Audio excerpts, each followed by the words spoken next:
Welcome to Go Solo Live. Don't you mean go solo live? Have you ever been asked why on earth would you travel alone? Go Solo Live not only answers that question, but celebrates life as a midlife solo traveler. This is a safe place for women to come together to reminisce about their travels, encourage others to travel, and to dig into the real lessons learned from these journeys. Now join Jennifer Buchholz with Transform Via Travel as she and her guests share stories of the solo travelers of midlife women. She started off her solo travels by moving to Mexico at age 25. Her favorite places to go are Botswana and Antarctica.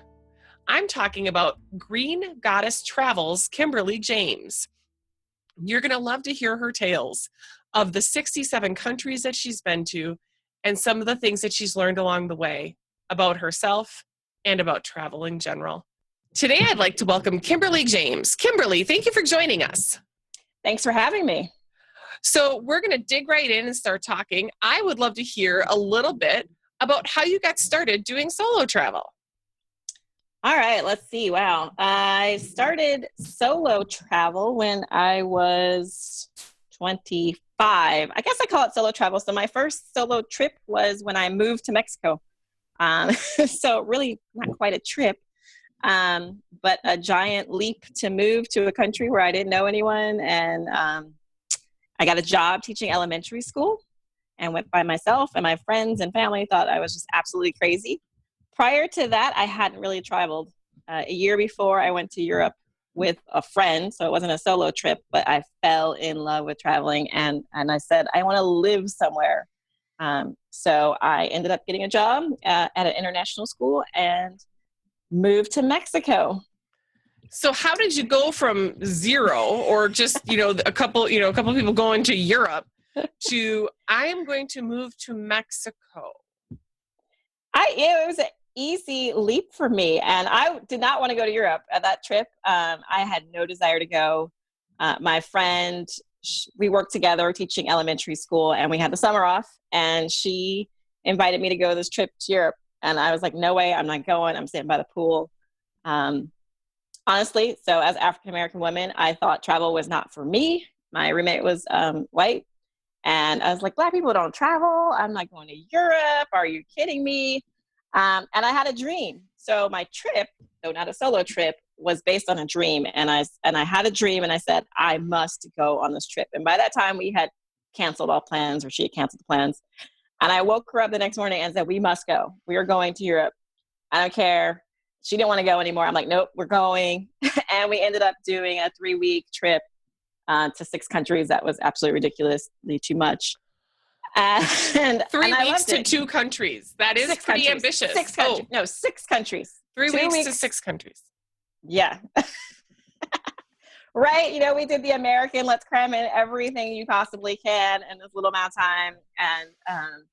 And she had fun, but that was it. I was done. And I said, it wasn't even travel. I said, I want to live somewhere else. And I came back and investigated how I could live in another country. I didn't know anybody who would ever live in another country. None of my friends really hadn't traveled. My family hadn't traveled.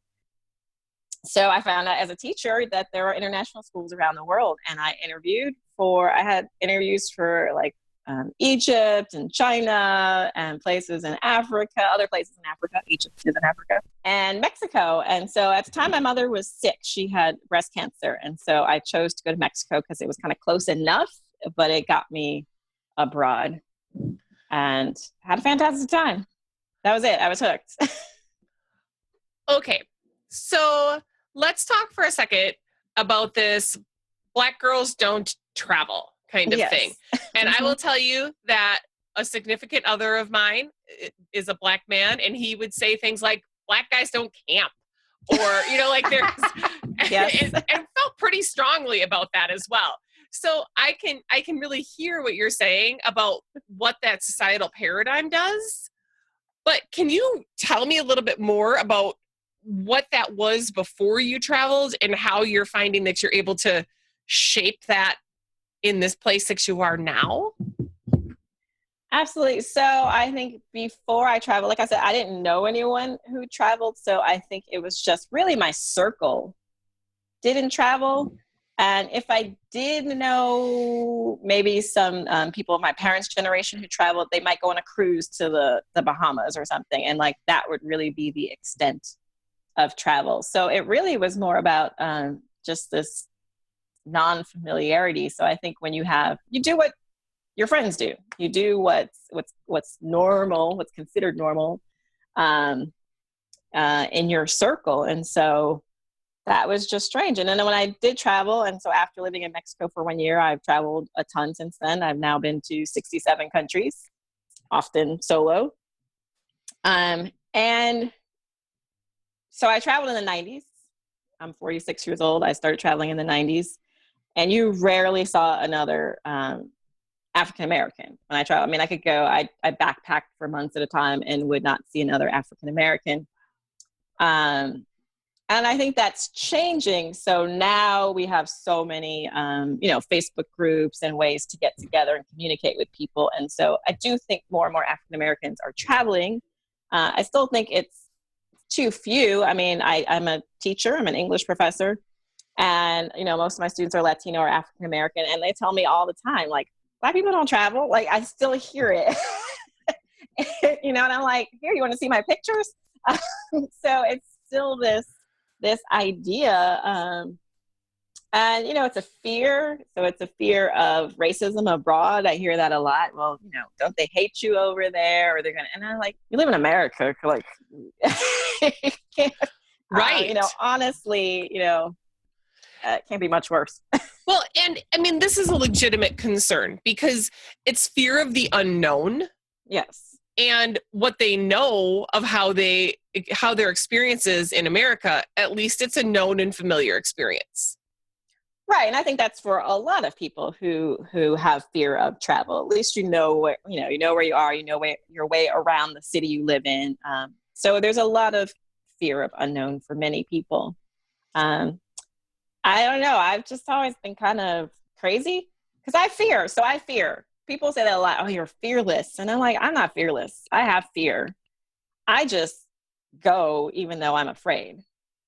I don't let the fear stop me from having new experiences. Perfect. So I'm safe. I'm not going to Syria at the moment. I'm not crazy. But I'll go almost anywhere, but yeah, but I'm afraid. I'm afraid. Like I don't, when people go, oh, I have no fear. I'm like, yeah, I have fear. I have anxiety, but I still go. So what are some of your biggest fears as we talk about that? Because that's something that I think everybody wants to understand is, and maybe they're country specific fears in some cases, or maybe they're just general fears, they're both legitimate concerns. Yeah. So, I mean, you have the basic fears of, I don't speak the language. How am I going to get around? I don't know where I'm going. Those fears are pretty easy to me, especially nowadays with the internet. I mean, I traveled before internet, so you didn't have the Google Maps on your phone telling you where to go. So you have those basic fears. As a woman, I have separate fears that men may not have of,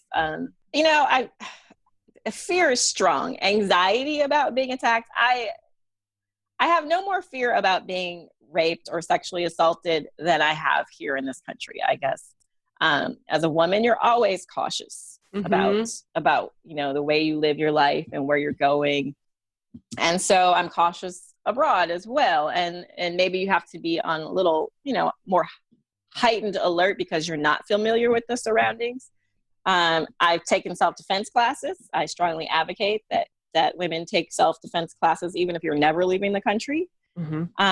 And so there's that fear. I don't fear dying, but I don't fear dying just in general, right? So some people fear that something's going to happen to them abroad, violent. I mean, I don't want anything violent to happen. I always say that if I die abroad, I hope it's doing something fun. I hope that it's at the end of my trip so that I had fun. I don't have a death wish, but I much rather my obituary read that I was out in the world doing something adventurous, meeting people, and then sitting on my couch and a plane crashed into my apartment building while I was watching Law and Order, you know? Absolutely. Absolutely. You were out living. You were out doing. Yes. So I love that. Fear might be a strong word, but definitely anxieties. Sure. And I'm precautious. I always leave behind a letter with my friend with, here are my bank accounts, here are these things, here's my wishes if I become incapacitated. So I always take precautions. Very good. So as you have those fears, one of the things that I spend a little bit of time talking about, and you touched on it when you were talking about your initial trip, is what is that impression that others have of when you say, oh, I'm going solo and I'm going to head to this country next? How do you break the news to them?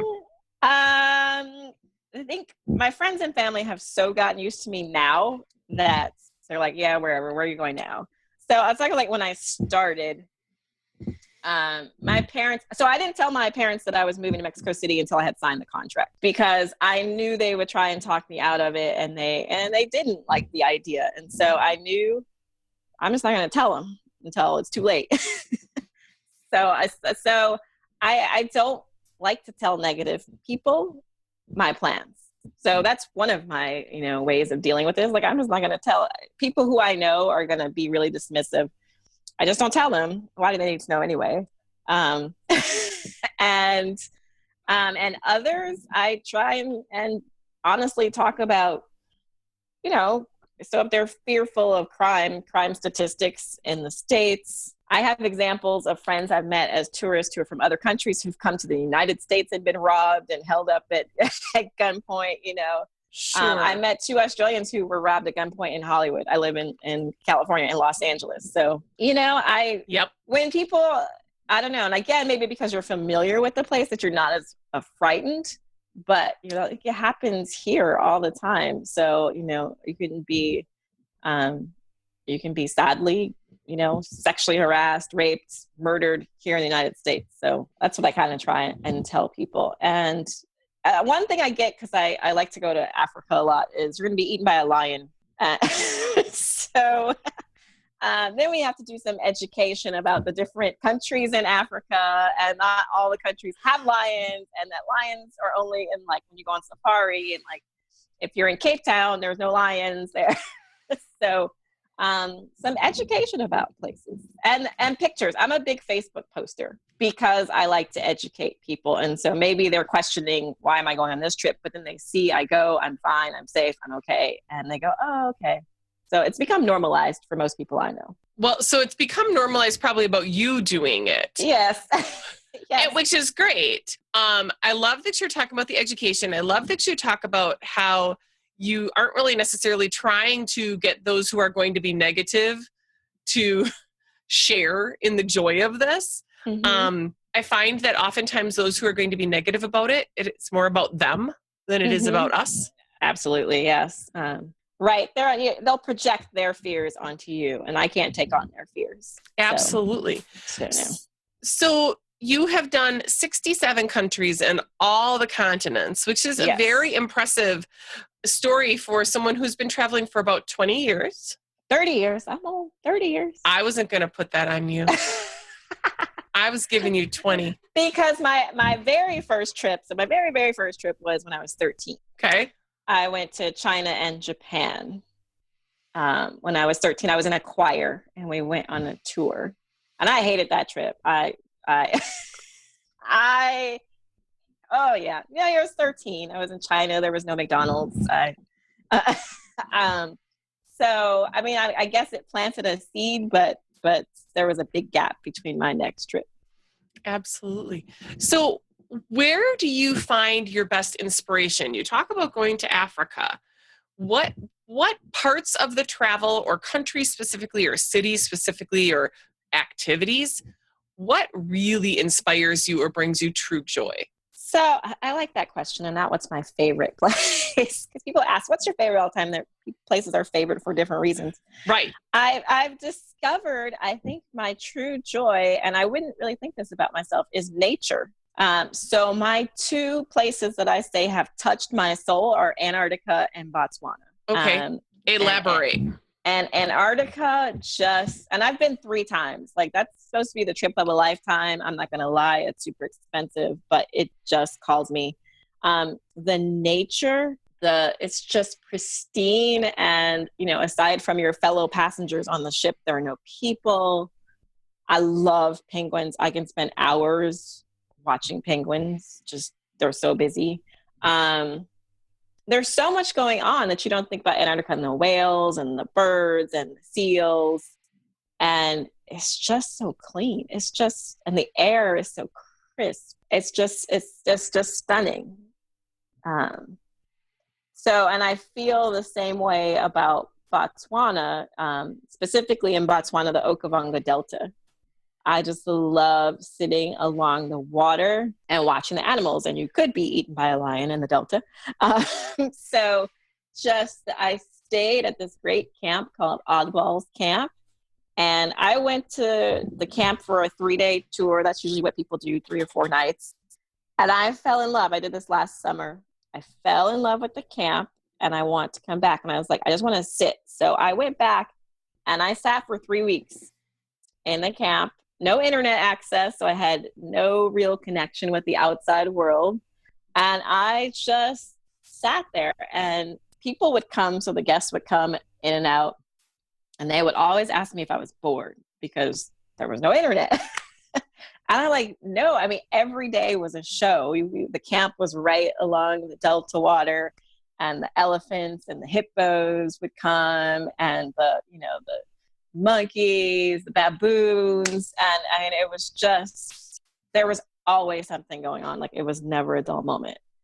So I find that, although I like cities, I love Paris, I love Istanbul, it's the nature places that really just draw me and touch my soul. You described that very well. I can certainly feel some of those feelings that you have. Now, some solo travelers do not necessarily get bored by not having access to those communication tools, but there is some anxiety that goes along with that. How do you overcome that? So before I went to the Delta, I did, because like I said, I Facebook post, especially when I travel, all the time. And that's one of my safety features for me. Some people believe it's not safe because they're like, you're posting that you're not home and someone's going to break into your house. So you can look at it that way, but I post and I say, my friends can track me.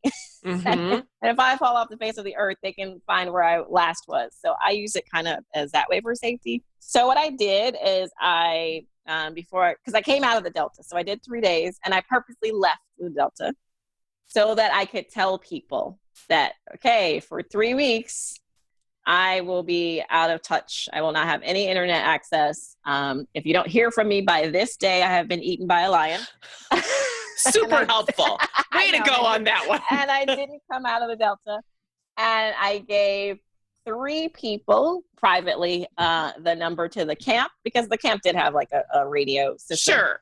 And that if there was an emergency on their end or something, that they can contact me through the camp. So that's what I did. So I didn't have anxiety. I knew if there was an emergency with my family or something, like someone could tell me. So I was fine. And I didn't miss the news. The guests would come with news, and it's always bad news, right? It's just like, stop telling me the news. It would always be like, there was an attack. There was this happened. I'm like, I don't want to know. Well, and then that news is coming from their filter. Yes. No, I agree. I have made some conscious decisions about what I allow into my world and what I don't. And I'm very selective about when and what news I allow. So having somebody just sprinkle that at me at their whim, I'd be like, not happy about that. Not at all. Yeah, it was always fascinating because, I'm sitting peaceful. There's an elephant strolling. Oh, did you hear what happened in such and such country? No. Yeah. So it's terrible. I actually kept a journal. So I wrote every day, which I'm turning into a book one of these days, of my experience in the Delta. Excellent. So when you talk to people who are thinking about solo travel, but they're not ready for whatever reason. Yep. what would you suggest? What are some tricks or tips that you've used? Again, you've come a long way. You've been doing this for 30 years, but do you still get some anxiety? So I still, a little bit, there's always a little anxiety when you leave. Just the unknown is, so my tips, I always say, you can start small. It doesn't have to be a big journey. Start in the US. So many people are afraid to go to dinner by themselves. So start dating yourself in the US and learn how to be alone. So you can do that. You don't need much money to do it. Just go to dinner, go to a movie. I'm amazed how many people they're like, I would never do anything by myself. Yep. So if you're that person, start there. Do a weekend trip in the States. If you're from the States, right? Do something close by. It doesn't have to be grand, and you can work your way up to larger trips, to international trips. Also, if you're really, join a group. So group travel is not my favorite thing. I do it sometimes, but you can be a solo traveler on a group trip. Absolutely. And so you don't have to be, so if you have that fear of you won't have anyone to talk to, you don't know what you're doing. So that's a great first step, and to join a larger group, and you have automatic friends, and you have, a guide and everything. So it's a good start. And I would say, but that's me. Take a leap. Just go book a place wherever you always want to go. Stay at hostels. I think a lot of people don't know about hostels, or have this, or watch the silly movies that scare them to death. Right. Find a nice hostel, which are, places where you can stay that are pretty cheap, that have communal areas. And this is not a woman, but my boyfriend, you wouldn't think I had this boyfriend, but he just went on his first international trip to Costa Rica. That's awesome. And he stayed at a hostel, and it was without me. I'm crushed. And he loved the hostel experience, right? So he's like, oh my God, you meet all these people from around the world, and everyone's so friendly, and like you have an automatic thing to talk about. And I was like, yeah. So I always suggest staying at hostels as opposed to hotels, or, Airbnbs, but shared Airbnbs. So where you're getting a room in someone's house instead of renting out the whole apartment. Okay. And why is that your suggestion? Because it's a great way to meet people from that country. And so you're not alone. And, I would read the person's reviews of how much the person is involved, but a lot of Airbnb hosts will, take you out to dinner or do things with you. And so you're getting some interaction with locals, as well as, just having some company, and, someone who has some expertise in the area. So that's a good way to go. I would totally support and agree with that. It was interesting. I normally, when I travel for conferences, if I can stay at an Airbnb, I love that. I love having a kitchen. That's my main thing. I want to be able to take care of those needs on my own. But I often do like having my own space. And so I'm not always looking for a shared place. But when I went to Fiji, the best rate that I found was staying in a local family's home. And it was a 3-bedroom home, and I had one of the bedrooms. And they've been doing it for a while, so you could tell that they just wanted to make you feel welcome and comfortable. But I didn't really realize all the cultural things that I was going to get exposed to just by selecting this particular accommodation. And again, it was so lovely. The man of the house came and picked me up at the airport, took me directly to the family. The woman of the house was there waiting. They made sure that my meals were all taken care of. That is basically their tradition, that it would be very awkward for me to say, I'm going to go out for dinner, and they'd be sitting there eating dinner. They welcomed me for each meal. That's fantastic. Yeah. And I bet it was like $19 a day. It was some ridiculously low price because of the exchange rate. But the experience to just sit down and talk to them and hear about their family and their experiences and the work that they've done. And there's no way to get that close that quickly. Right. Well, how would you, if you're going to Fiji, especially, which tends to be resorts or something, like, how would you really ever have that experience if, you just meet someone on the street? possibly, so I think Airbnb, has its good and bad points. But it can be very positive for meeting people, for meeting locals. Absolutely. And let's be real, they have run into their challenges, just like anything like Yes. Uber or, Mhm. those other things as well. And particularly related to race. Yes, they've had, they've had issues. Yeah. So you have the new companies, Inclusive, and there's another one. I'm not going to remember the name, that have come, that have been developed because in reaction to the racism that has happened on Airbnb. I will say I've never had a problem. I use Airbnb. I've booked many, many rooms, and I've never had an issue at all. I've been accepted for any room I've tried to reserve. Which is great. Yeah. That's a great testimonial. I think it's something, we all have to be aware. Right. Mm-hmm. And, just use the tools that we have available. And I think use the head on our shoulders. And those are the best tools that we have. Absolutely. Yeah. So what is next on your travel list? Well, my next international destination is Mexico. I'm a little bummed. So I have two nieces, and when they graduate from high school, I take them on a niece trip. So last year I took one of my nieces, to Panama. Nice. For almost 3 weeks. We went all over. We had a great time, and we did a study Spanish, and we stayed with the family for a week.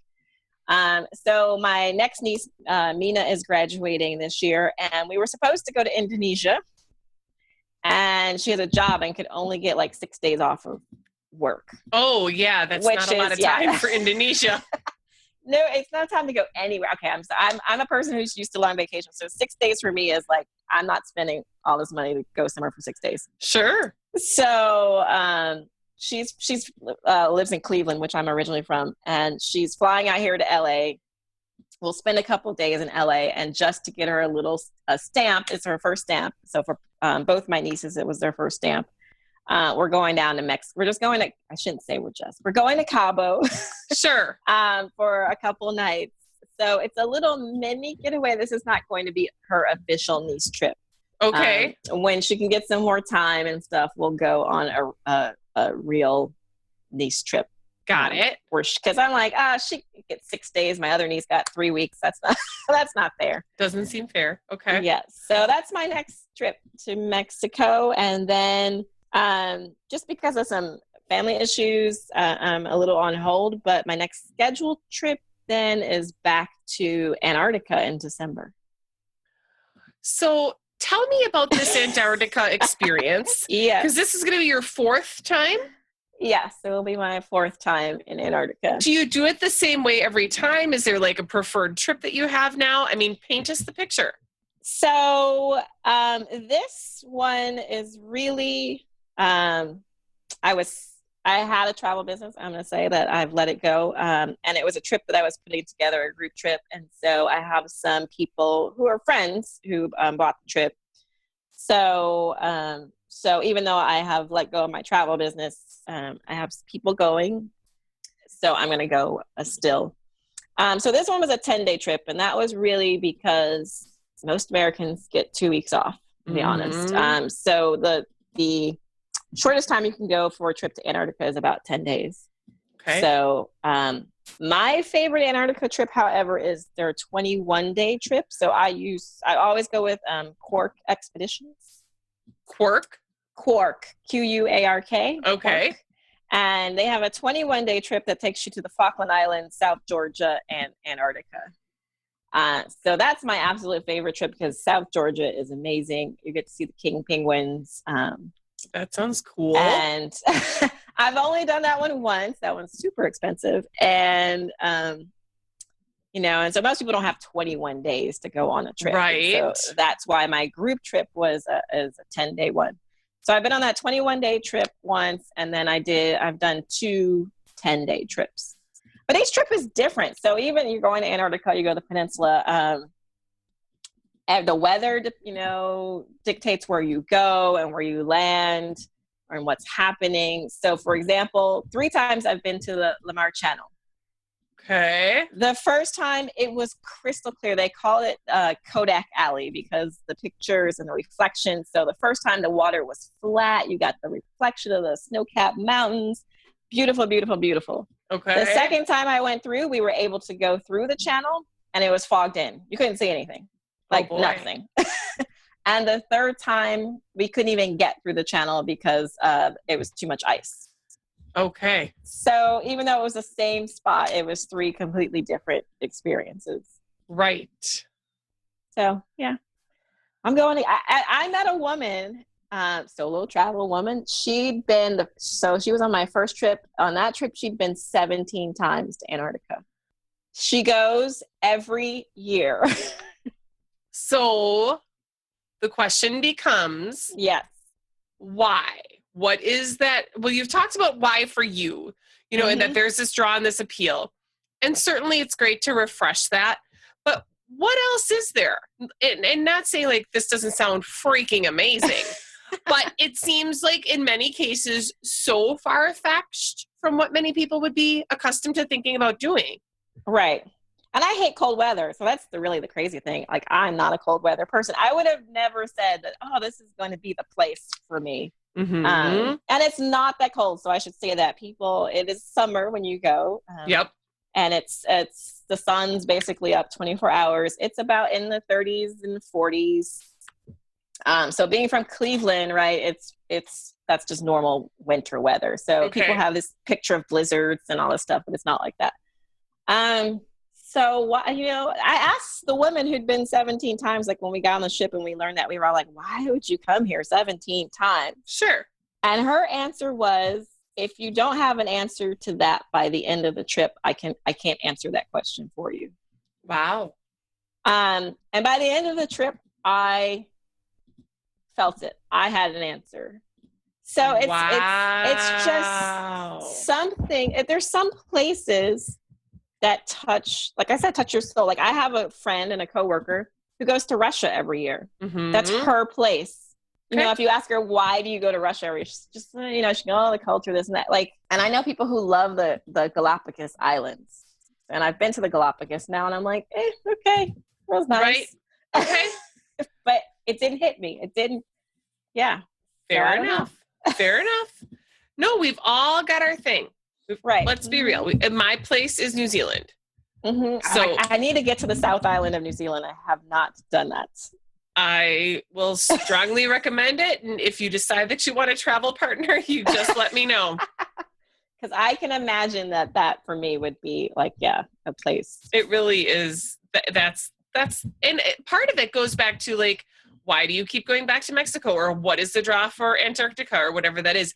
Part of that for me it's because where I started, mm-hmm, mm-hmm. And I feel like once you've found that place that, this is where I got started, there is a calling to that. Yeah. But and I have to say, for people who have not traveled, so, I'm in a lot of Facebook travel groups and stuff, and people always ask the question, where should I go? Okay. Or did you blah, blah, blah. And it's good to get recommendations, but try to almost ignore everybody else. I love Paris. I know people who hate Paris. Really? Right? Yeah. Why would they hate Paris? What did Paris ever do to them? The French are rude. People say the food is nasty. Oh my God, that's the best food I've ever had. Right. And so, is subjective. Very true. I like, you may hate. Right. And the only way you're going to know if you like it or not is not by asking me or asking 10 people. Because if you ask 10 people, you're going to get 10 different answers. Right. You have to go and find out for yourself. Right. That's very fair. That's very fair. Well, so let's talk a little bit about, you talked about your travel business, but you also had recently put out a book. And I would like you to share with everybody a little bit about what brought that book about. And later we'll talk about where they can find it and things like that. Mm-hmm. But you've already talked about writing the next book in your journal from being on the Delta. Yes. What called you to write this first book? So my book is titled Finding My Brave Space, A Black Girl's Tale of Wanderlust. And it is, so it alternates chapters. It's a chapter about my first time on every continent. So nice. When I, hit starting in China and Japan, Asia, and ending in Antarctica was my 7th. Mm-hmm. And then chapters about my family and my community. So my breast cancer runs in my family. So that is a definite thread that affects me wanting to travel and kind of live life to the fullest. My mom passed away when she was 54. And so, I just have this thing like, I'm going to live life now. And, who knows if you get tomorrow. So it talks about that. It touches also on the community, the African-American community, and not when I travel. So I have a chapter that I titled Oreo, which is, don't know what an Oreo is. It's pretty much a derogatory term that you call a Black person who's white on the outside, because I was called that a lot of my life. And in regards to travel, definitely, who do you think you are? Some white girl going to Europe. Black people don't do that again. Mm-hmm. So it touches on those ideas and, how cancer has affected me and my family. When it came about, people have always said, you should write a book, But I'm like, as when you start to travel and you meet other travelers, you go, well, I'm not so special. Why should I write a book? What's so great about my story? I know people who've been to more countries than me. I know people who've done these adventures. But I honestly just finally felt like writing it down. Okay. It just, one day I was digging through journals and old pictures, and it kind of came, and it's self-published. I don't expect it to be made into a movie, but it's just out there in the world. I love it. That's a pretty good place to start, is that you have the stories in your heart that you needed to share, and you have some ways to inspire people. Say you're off to a great start. The term brave space. Yes. How would you define that? Oh, how would I define brave space? Or describe? Yeah, no, brave space. I think it goes back to that fear that people have. And my brave space for me is moving even though I might be afraid. So that it's the space, it's the line a little bit past fear. And the line a little bit past fear. I like that. Yeah. That keeps you going. And that's for that's for anything in life, I should say, right? Whether it's finding a new job, whether it's deciding to quit a travel business, whether it's getting out of a relationship that you need to get out of. So for me, that could be absolutely anything, that brave space. But in regards to the book, it's about stepping out past your comfort zone, and past expectations and past limits. I love that. Absolutely. I love that. Well, Kimberly, I want to make sure that people know how to connect with you or find you after, and certainly how to find your book, so we can continue to inspire more solo travelers in the future. Can you share with them how they can find you? Yes, you can find me on Instagram. Follow me at Green Goddess Travel on Instagram. I'm not a Twitter person, so don't even. I do have a Facebook page, which is also Green Goddess Travel. And even though I quit my business, that's my business name, I'm going to add an S, because I am the Green Goddess. That's awesome. My little moniker. So I'm going to just change it to Green Goddess Travels. I love it. So you can follow my travels. And my book, Finding My Brave Space, The Black Girl's Tale of Wanderlust, is available on Amazon in print and in Kindle formats. That's fantastic. Well, I truly appreciate you taking the time to share your stories with us today. And again, let's remember, first of all, there's a ton of inspiration in all that you have done and continue to do. And then we want to continue to look back at your passions. And I think, that idea of Botswana, the idea of Antarctica, again, for the 4th time, people will want to see that. If somebody else has never pondered going to Antarctica, you're going in December and you're taking other people with you. Yes, and people can still go with me. The trip is December 28th through January 7th. of 18. So you can spend New Year's Eve in Antarctica, and it's a great way to ring in the new year. I've been in there. I've been there 3 New Years. So I love bringing in the new year in a great place. So you can contact me if you're interested at greengoddesstravel@gmail.com. That's awesome. Yeah, if anybody's interested in joining this fabulous group of people going to the Antarctica, now's your chance. It just makes me think, if I were at the South Pole on New Year's Eve, well, you're on the pole. So I know. I'm sure you're not. But this was the thought that went through my head. Is that if I just walked around the South Pole on New Year's Eve, would I be able to keep drinking champagne for 24 hours? You do. I will have to say, because normally I'm not up at midnight. I'm one of those people like, oh, it's 9 o'clock. I'm asleep. But in Antarctica, because it's not dark, you're drinking. You're like, oh, it's 4 a.m. Maybe I should go to bed. Oh my goodness. Nah. And then on New Year's Day, on my first trip, I think I stayed up all night. New Year's Day, we did a polar plunge. So we got to jump in the water on New Year's Day and start the new year. It was fantastic. And I've done a polar plunge in Milwaukee in Lake Michigan. So it's cold. I mean, it gets cold. You've done a polar plunge in Antarctica? 3 times. Yeah. It's fantastic. I love it, and I'm shivering thinking about it. That's fantastic. It was cold, but it's great. They have the jacuzzi ready for you and nice hot beverages. So, that's more than we had in Milwaukee. That's for sure. There was no jacuzzi. Kimberly, thanks again. It's been a real pleasure, and I look forward to following you on Instagram to see those posts of your next trip. All right, thank you so much. All the best. All right. It was great to hear the stories that Kimberly shared with us today. What's important to remember is you can be afraid and still do it anyway.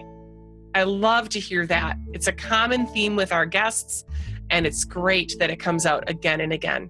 We've reached the end of today's episode, but the conversation doesn't have to end there. Just go to www.transformviatravel.com to join our email list, or follow us on Facebook at Transform Via Travel, or on Twitter at Go Solo Live. If you like what you've heard, please invite your friends to listen to Go Solo Live. If you want to be a guest, reach out to me directly at Jennifer@transformviatravel.com. And until next time, remember, go solo, not alone.